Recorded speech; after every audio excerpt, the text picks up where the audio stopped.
In an astonishing leap for science and sustainability, researchers have developed a technology that can turn human waste into clean, drinkable water.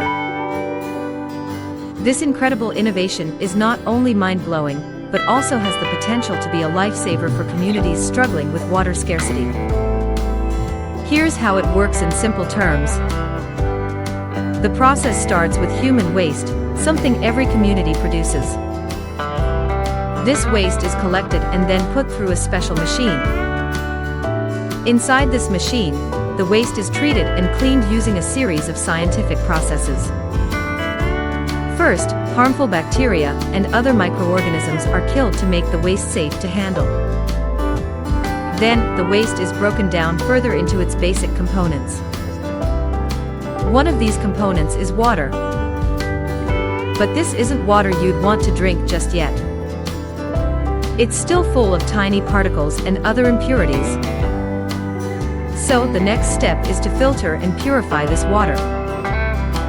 The machine does this using a special membrane that only lets water molecules through. Everything else, salts, viruses, bacteria, and particles, are all filtered out.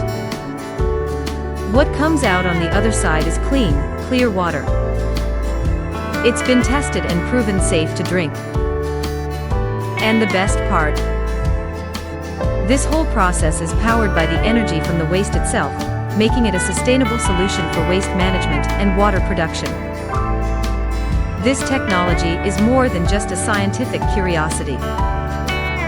It's a potential lifeline for communities where clean water is scarce. It's a way to turn a problem, waste, into a solution, clean water. And it's a reminder of the incredible things that science can achieve.